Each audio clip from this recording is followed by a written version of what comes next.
Hello, everybody, and welcome to the very first episode of Script Breakdown. This is the show where I watch a movie and I go through the script and I mark it up, and we sort of just discuss how different people in the filmmaking process go about looking through a movie that they're watching. So, for this first episode, I've picked one of my very favorite films, Chinatown. And the way it will work is this: if you are watching me on YouTube right now, then this will be sort of like a supercut version of some of the most important moments, things that I think tell sort of the overarching story of what we're doing here today. If you are listening to this on the podcast, you have something very special. You are going to be able to listen to me go through the entire script. It won't be cut down at all. It will be the full 2 hours and 10 minutes of the movie. So, guess there's nothing else to do but start. The idea is that you take a movie, something you know, something you love, something that you've seen a million times, and you get a copy of the script. And as you watch the movie, you just go through and follow along. And anytime you see something that makes you say, oh my God, you take a little note, right? And it'll help you in your filmmaking journey figure out exactly what you like, how to get the certain things that you want, types of words that motivate people to do certain things in the shot. It's really quite interesting once you get into it. So let's do that now.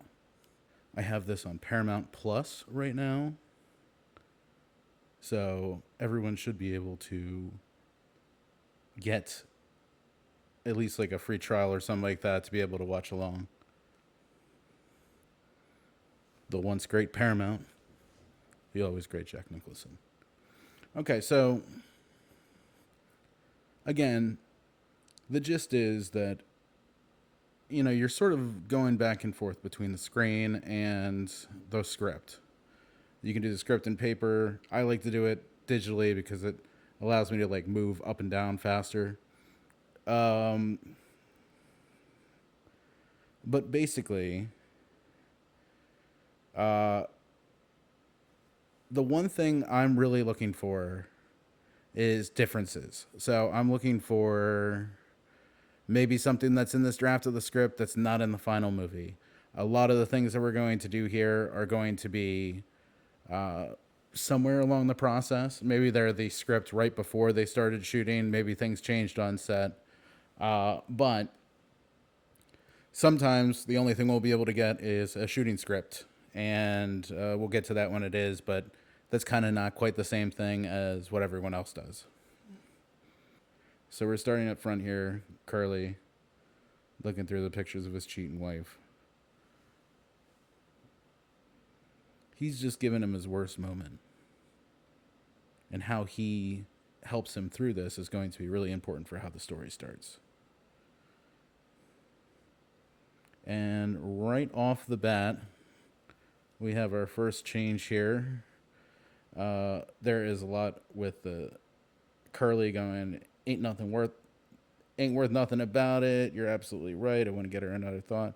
You're okay. Here's the thing that would really have ruined this scene. I think I'll kill you. That is too early for Curly to be saying something like that. It makes him look deranged. And what does JJ say to that? So,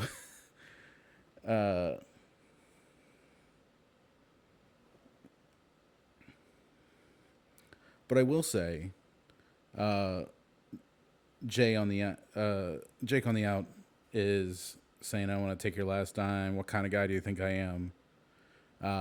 This is all about setting up as a good guy. And then this right here, the no really line. There's something in the page here that gave Jack that reaction. He's reeling her in.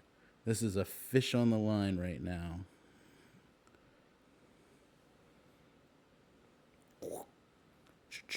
Fish on the line.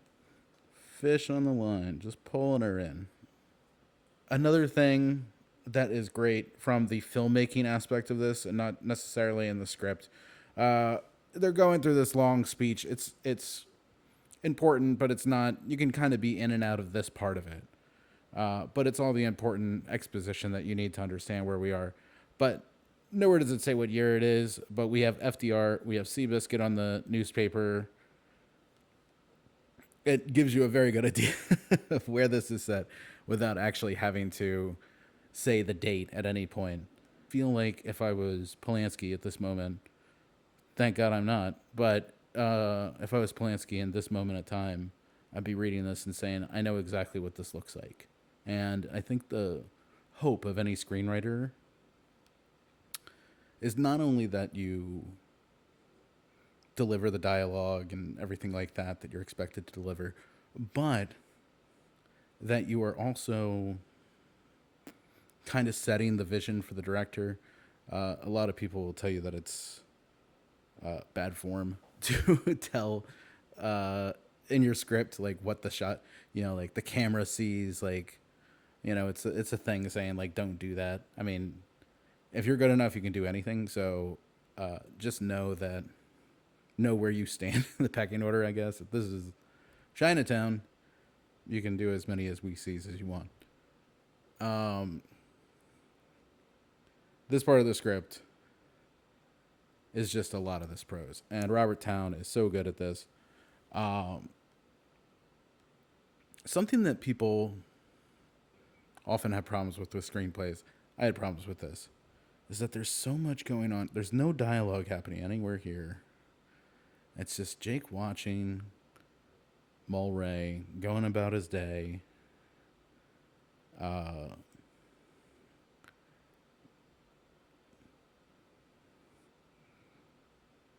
It is just jam-packed with text. Jam-packed with it. And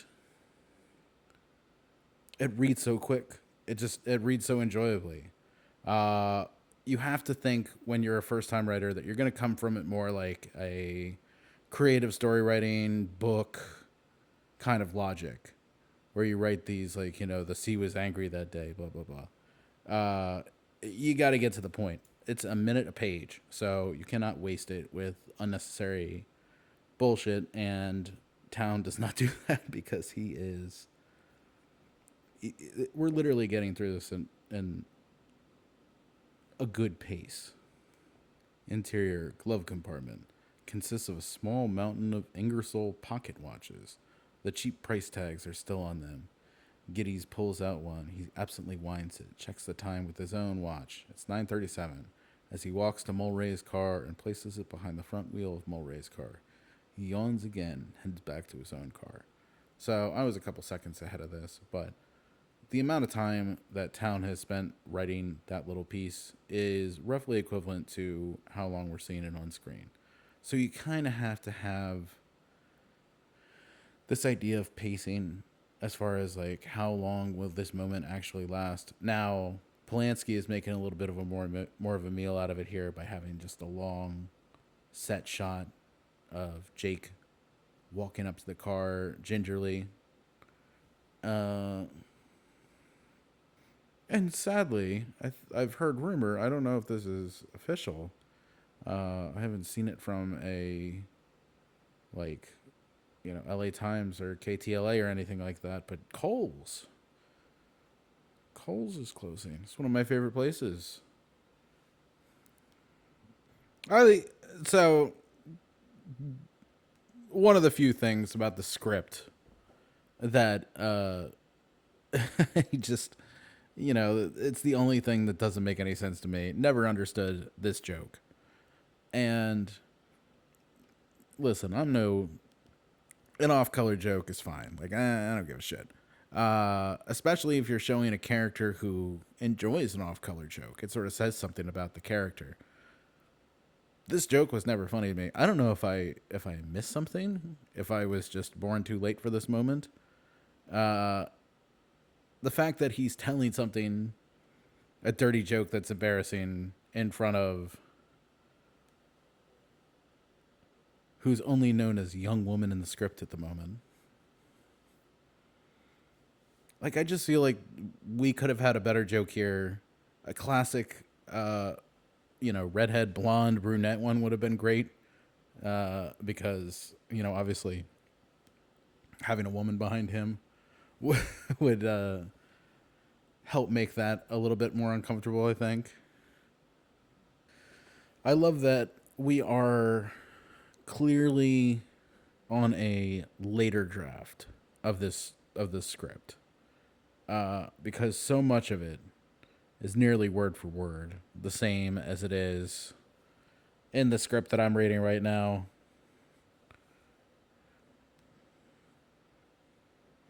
So we have another cut here.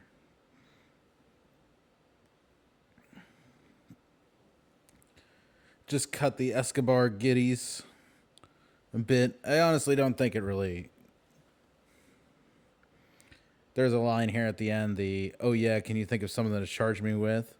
He says, when I do, you'll hear about it. And I think that, in theory, that line works really well when you're writing. You think there's going to be a great moment. But there's so many things here that have sort of happened. I mean, just since we've gotten Mulray pulled out of the water, it feels like there's a lot of just little tiny, like, we're filling in the gaps already. And having a button like that feels like we should be moving on from the scene as opposed to going further into it. I just think it's a great moment. This one, not. I think Chinatown is nearly a perfect film. Roman Polanski did not need to be acting in this movie as well.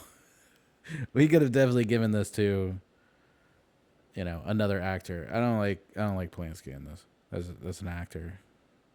It's always something to say though. Like we don't get as many directors in their movies unless they're actual actors.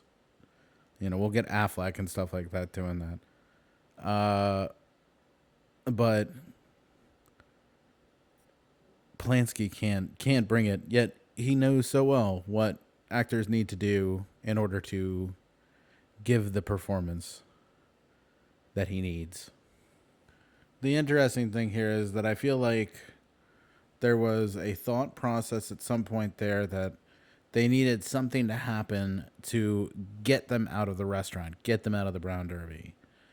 And there needed to be this big confrontation between Mrs. Match, who was upset about, Jake discovering her infidelity. And that allowed us to leave. But we could just cut that scene. Like, we really didn't. As soon as you heard Cross, there was really nothing else after that meant anything. So we can just go right ahead. I like how angry the secretary is. She ain't dealing with your bullshit anymore, Jake.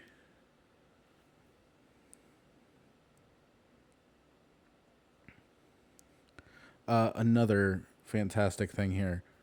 This Noah Cross 1929 picture that makes it into the final movie is so much better than what was written in the script here. The history of the DWP, the early years along the wall. He stops as he spots a photo of the man with the cane Geddes has seen photos of earlier. He is standing high in the mountains near a pass. The caption reads, Julian Cross, 1905. Cross is strikingly handsome. Making it more recent allows the actual actor to be in the photo. And people are not going to remember the photos from earlier as much as you think they will. You gotta give us a more recent photo, and that's what we did there. It's enough years away that we remember the distance, but it's close enough that the same actor can be in the photo. Being able to get right from the last scene at the Brown Derby to this one, and be able to have the Cross as her maiden name, and now Julian Cross being discussed so much, you quickly are able to. It allows the great thing about the psychology of like a detective story like this is that you want to give enough things to make the audience figure out stuff on their own, make them feel smart, make them feel like they're way ahead of it. The familial aspect is obviously very important for this movie. By the way, if anybody's listening to me right now and hasn't seen Chinatown before, this is your first time Number one, thank you, but two, enjoy it on its own at some point as well because it's a fantastic flick. Uh, Three straight scenes. We have what does the middle initial mean? Cross. Then we see Cross all over the water department in the Yelburton scene. And now we have Evelyn in here again. And now it's direct. Your father is Julian Cross, isn't he? We get all the information that we need as far as the three main players here in this case. I like that ending too, that button. There's an extra line here. What are you thinking? Before this, I turned on the faucet. It came out hot and cold. I didn't think there was a thing to it.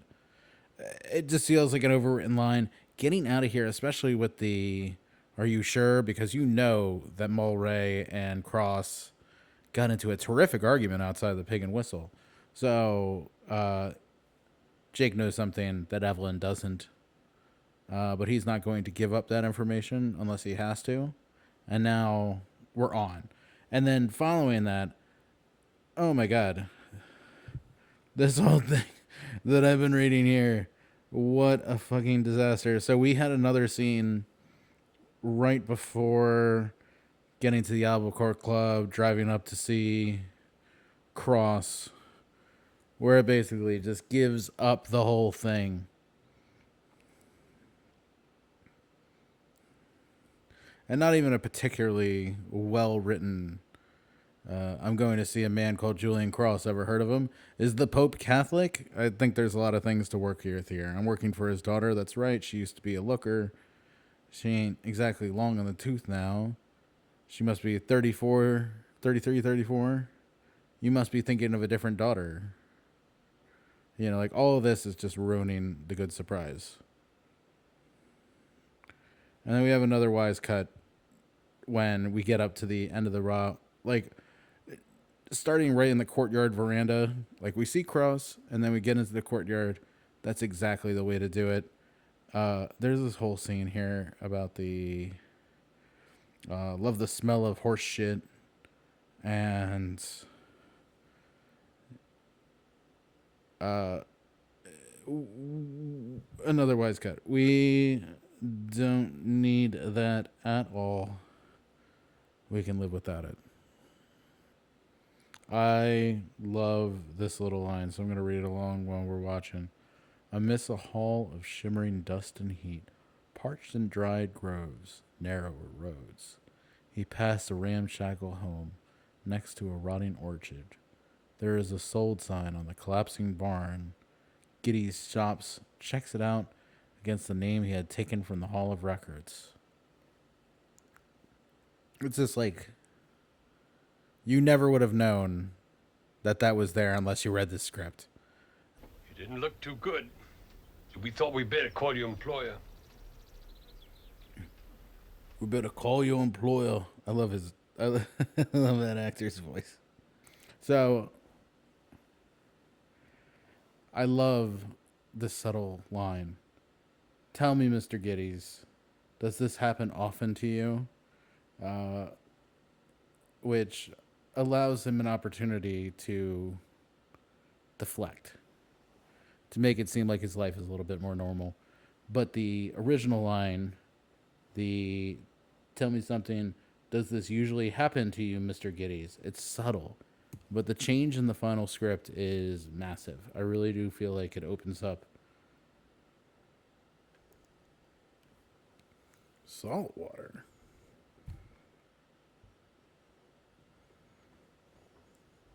I like that this is one of those moments where they have usually brought up the thing a couple times.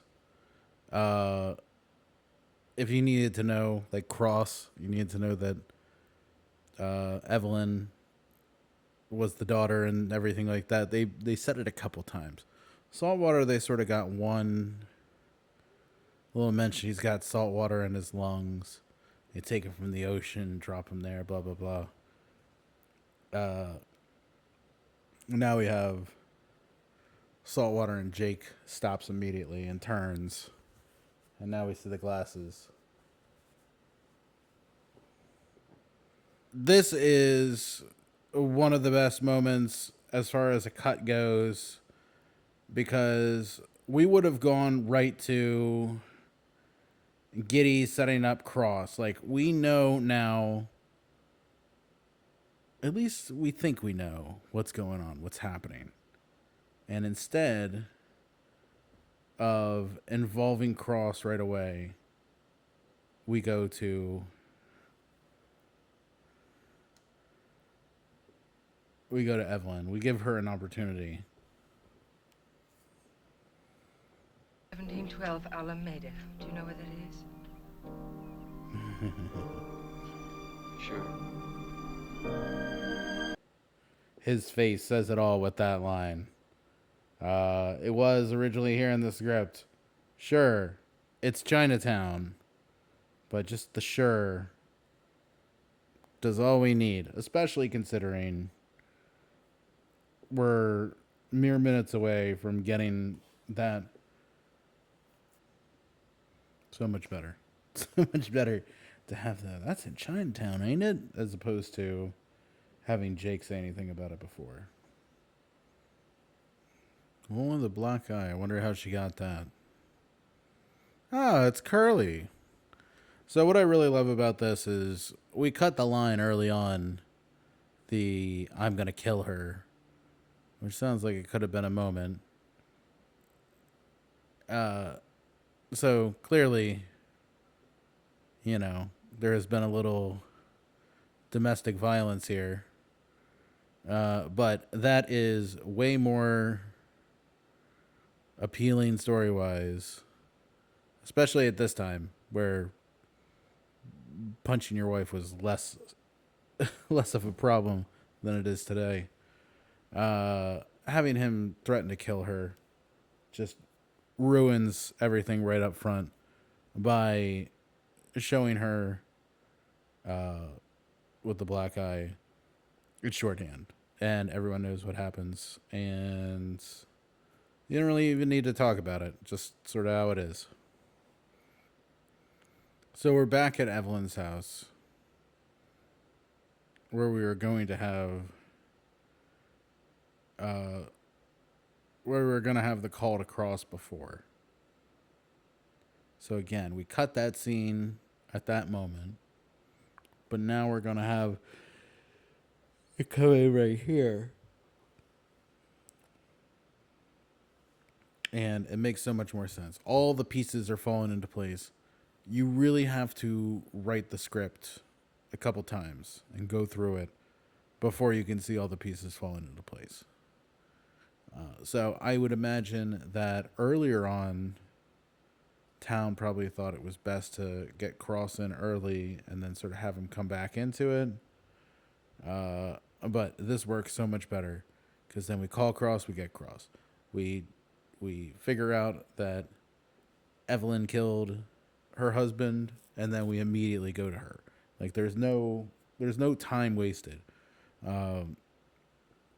You would think you want to move around a little bit. You want to take a little sip of each cup, each little part of the story that you need to concentrate on. But really what you need to do is you need to give us all this information, and then you need to finish it off and then ratchet it up with the next part. So, you get Evelyn, and then you get Lou, and now you got Cross.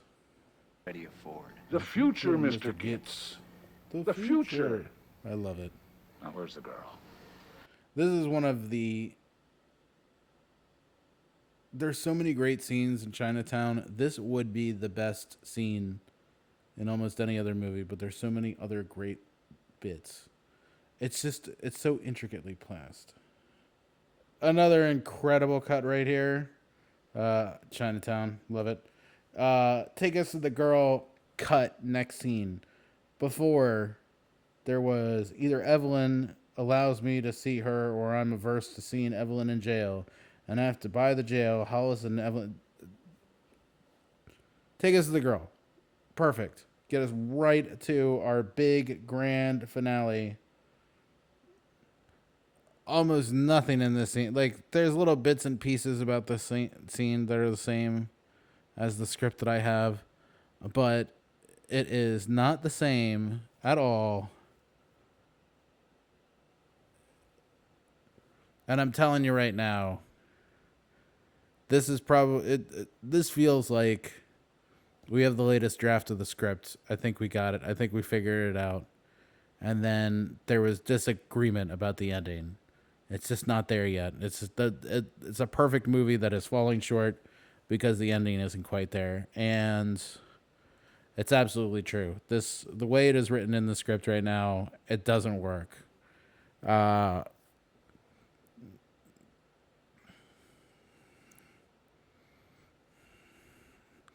Again, we go back to the same logic. We've seen a lot of cuts here.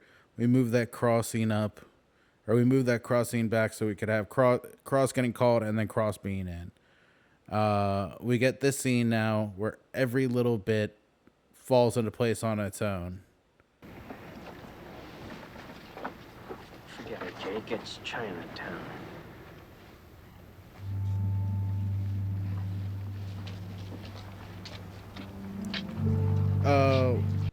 One other small little note. If I was Roman Polanski at the time of filming this movie, I would have wanted another take of that.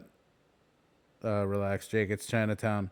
I always thought like that line didn't land as well as it could have, especially with it being the very last line in the movie. You know it's going to be the last line. You're pulling up. You got the crane shot.